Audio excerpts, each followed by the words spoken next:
नमस्कार, आप देख रहे हैं अमर उजाला और आपके साथ मैं हूं करण सिंह दयाल। अप्रैल से उत्तराखंड में चारधाम यात्रा शुरू होने वाली है और इसको लेकर सरकार की तैयारियां भी शुरू हो गई है।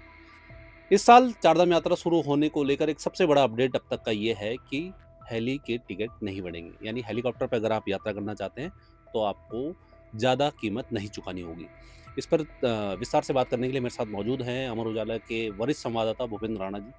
राणा जी, चारधाम को लेकर जो हेली सेवा का जो अब तक का अपडेट है, उसके उसके बारे में आप हमारी ऑडियंस को बताइए।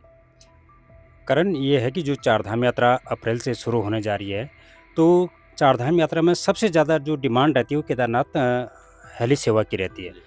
तो पिछले साल जो हमारी पिछली यात्रा हुई थी उसमें केदारनाथ में जो हेली से 9 कंपनियों के साथ जो यूकाडा ने जो 3 साल का अनुबंध था वो समाप्त हो गया था और अप्रैल से यात्रा शुरू होनी है, तो इसके लिए अभी से यूकाडा ने तैयारियाँ भी शुरू कर दी है और जो टेंडर प्रक्रिया है वो फ्लोट कर दी है और 3 साल के लिए होगा। यूकाडा ने ये भी तय किया कि लास्ट ईयर जो चारधाम यात्रा हुई थी मानसून सीजन के बाद, तो उसमें 5% जो हमारी केदारनाथ हेली सेवा का किराया था, उसमें 5% की बढ़ोतरी की थी। तो यूकाडा ने इस बार ये तय किया कि इस साल किराए में बढ़ोतरी नहीं की जाएगी। जो 3 साल का अनुबंध होगा, उसमें इस साल संभावना ये मानी जा रही है कि हेली सेवा किराए में कोई बढ़ोतरी नहीं होगी। तो इसके टेंडर प्रक्रिया शुरू कर दी है। जैसे हमारे केदारनाथ 3 जगहों से शटल सेवा शुरू होती है। एक तो गुप्तकाशी से होती है, सिरसी से होती है और फाटा से होती है। तो ये केदारनाथ के लिए 3 हमारे जो मेन हेलीपैड है, यहाँ से शटल सेवा चलती है लगातार। तो तीनों जो हमारी हेलीपैड है, यहाँ पे 9 कंपनियों के माध्यम से शटल सेवा का जो हमारी हेली सेवा है, उसका संचालन होता है। राणा जी, आपने बात करी कि इस बार सबसे बड़ा जो अपडेट अब तक का है चारधाम को लेकर कि हेली सेवाओं का टिकट किराया इस बार नहीं बढ़ेगा। तो इस बार जो किराया रहेगा हेली का, वो कितना रहेगा? लास्ट ईयर करण जो दूसरे चरण की हमारी चारधाम यात्रा थी, उसमें सरकार ने एक जो 3 साल का हेली सेवाओं के लिए जो कॉन्ट्रैक्ट हुआ था, तो उसमें 5% बढ़ोतरी का प्रावधान था। तो उसके आधार पर जो है यूकाडा ने जो हमारे दूसरे चरण की यात्रा होती है अगस्त-सितंबर में, तो उसमें 5% जो हमारी केदारनाथ यात्रा का जो हेली सेवा का किराया था, उसमें बढ़ोतरी की थी। तो उसमें ये था कि जो हमारी गुप्तकाशी से और केदारनाथ के बीच में जो हमारी हेली चलती है, तो उसका किराया आने और जाने का ₹12,444 था। तो उसी तरह जो हमारा फाटा हेलीपैड है, वहाँ से जो केदारनाथ का था, वो 8,800 ₹42 था और सिरसी हेलीपैड से जो हमारे केदारनाथ का आना और जाने का दोनों किराया था, वो ₹8,839 उसका किराया था।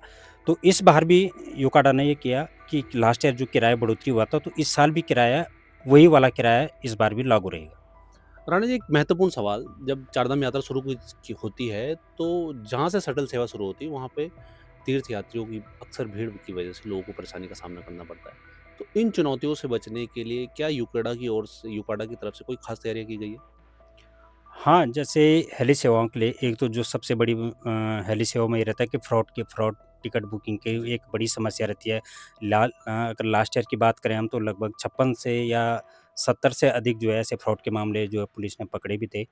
तो हेलीपैड में क्योंकि केदारनाथ हेली का सबसे बड़ी दिक्कत ये रहती है कि वह उसमें शटल लिमिटेड होती है। जी। क्योंकि एक हेलीकॉप्टर में एक टाइम में 6 लोग ही जा पाते हैं और जो टिकट बुक करने वाले लोग होते हैं, उसमें काफ़ी हज़ारों की संख्या में होते हैं। सबसे बड़ी दिक्कत दूसरी ये भी रहती है कि जो हमारी मंदाकिनी वैली है केदारनाथ वाली में, उसमें पल-पल मौसम बदलता रहता है। तो जो हमारी शटल केदारनाथ वाली शटल है, वो प्रभावित भी होती है, वो कैंसल भी करनी पड़ती है।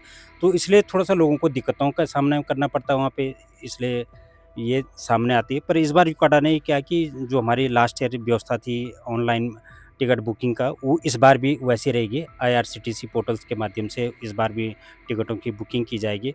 जहाँ तक व्यवस्था रहेगी तो उसमें पूरी फुल प्रूफ निगरानी रहेगी। वहाँ पे पुलिस के भी रहेंगे और जिला प्रशासन के लोग भी रहेंगे। जिनके पास टिकट होगा तो उन्हीं को हेलीपैड के अंदर एंट्री मिलेगी। जो जिनके पास टिकट ना हुआ अन्यथा वहाँ पे हेलीपैड में काफ़ी भीड़ बढ़ जाती है।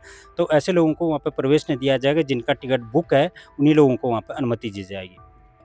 एक महत्वपूर्ण सवाल ये भी, आपने मौसम का ज़िक्र किया और बीते साल की अगर हम बात करें, 2 बड़ी हेली दुर्घटनाएँ हुई हैं। उस चुनौतियों से सुरक्षाओं के लिहाज से किन बातों का यूकाडा ने ध्यान रखा गया है और इस तरह की दुर्घटनाओं से बचने के लिए क्या कुछ तैयारी है? अभी चारधाम जो हमारे आगामी चारधाम यात्रा होनी है, उसके लिए यूकाडा की डीजीसीए के साथ पहली बैठक हो चुकी है। तो उस बैठक में खासकर यही मामले आए हैं जो सुरक्षा को लेकर। सुरक्षा क्योंकि जो हमारी हेली यात्रा होगी कैसे सुरक्षित हो और उसका संचालन और कैसे बेहतर ढंग से हो, इस पे तमाम मुद्दों पर उसमें चर्चा की गई। एक तो सबसे बड़े जो मौसम का अपडेट होता है, पल-पल वहाँ बदलता रहता है। उच्च हिमालयी क्षेत्र है, बादल आते हैं, मौसम बदलता है। तो उसके लिए बद्रीनाथ और केदारनाथ में एटीएस टावर लगाए जाएँगे।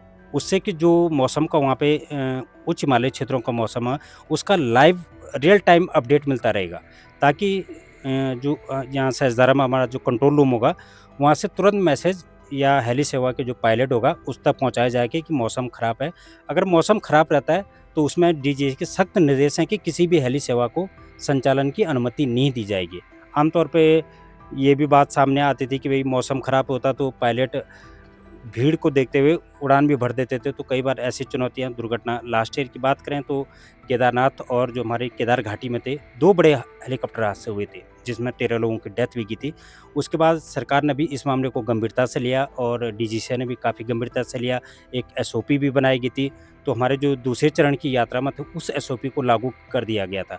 तो उसमें जो हमारी खासकर केदारनाथ के लिए जो हमारी शटल सेवा या हेली सेवा चलती है, उसमें जो शटल का जो उड़ान होती है पर डे के हिसाब से, उसमें 30% की कटौती भी की थी। यानी जो 100 उड़ान एक दिन में हो रही, तो उसमें लगभग 70 उड़ान एक दिन में होगी, ताकि जो हमारा ट्रैफ़िक कंट्रोल है, वो ज़्यादा कम से कम उसमें दबाव हो और जो मौसम को भी हम ध्यान रखते हैं, उतनी उड़ान नहीं भर पाएँगे। तो सुरक्षा के लिए तमाम जो डीजीसीए के निर्देश हैं, उनको सख्ती से पालन किया जाएगा। जी। एक आखिरी सवाल, चारधाम यात्रा जब शुरू होती है और फिर जब ये हेली सेवाओं की हम जब बात करते हैं, तो एक सवाल सामने आता है कि वन्य जीवों को बड़ा इससे नुकसान होता है। तो क्या सरकार ने इस बात पे भी ध्यान दिया है कि जब चारधाम यात्रा पे हेली सेवा चले, संचालित हो, तो वन्य जीवों की सुरक्षा के लिए भी सरकार की क्या कुछ तैयारी है? ये जो हेली सेवा है, इसमें ये तमाम पहले भी ये बातें उठती रही, कई पर्यावरणविदों ने भी उठाया कि भई जो हमारे हेली सेवा मंदाकिनी घाटी में है या जो हमारे अन्य उच्च हिमालयी क्षेत्रों में चार्टर सेवाएँ भी चलती है चारधाम यात्रा की, तो इससे भी जो है पर्यावरणीय वन्य जीवों को भी उनका कहीं न कहीं उनका डिस्टर्बेंस होता है।